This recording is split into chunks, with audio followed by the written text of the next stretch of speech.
রাধে রাধে বন্ধুগণ। প্রথম অধ্যায় বিষাদ যোগ, শ্লোক 20।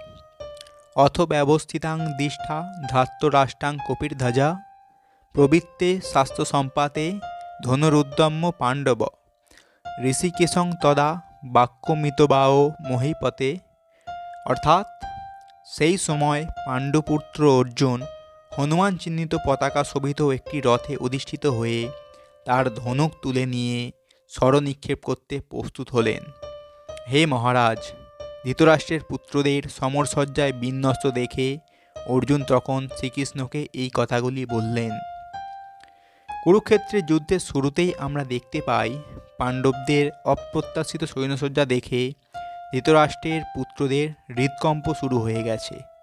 পরমেশ্বর ভগবান শ্রীকৃষ্ণ স্বয়ং কুরুক্ষেত্রের যুদ্ধে উপস্থিত থেকে পাণ্ডবদের পরিচালিত করছিলেন, তাই কৌরবদের এই হৃদকম্প হওয়াটা স্বাভাবিক। অর্জুনের রথে হনুমান অঙ্কিত ধ্বজাও একটি বিজয়সূচক ইঙ্গিত, কারণ রাম রাবণের যুদ্ধে হনুমান শ্রীরামচন্দ্রকে সহযোগিতা করেছিলেন এবং শ্রীরামচন্দ্র বিজয়ী হয়েছিলেন। কুরুক্ষেত্রের যুদ্ধেও অর্জুনকে সাহায্য করার জন্য তার রথে শ্রীরামচন্দ্র ও হনুমান দুজনকেই উপস্থিত থাকতে দেখতে পাই।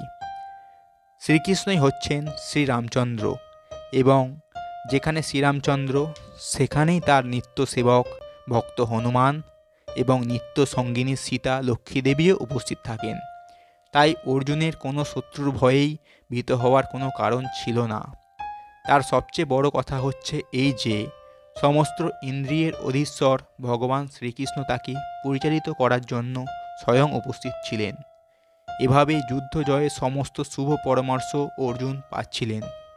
তার নিত্যকালের ভক্তের জন্য ভগবানের দ্বারা আয়োজিত এই রকম শুভ পরিস্থিতিতে সুনিশ্চিত জয়েরই ইঙ্গিত বহন করে। তো বন্ধুগণ, এটাই ছিল আমাদের বিষাদ যোগের শ্লোক 20।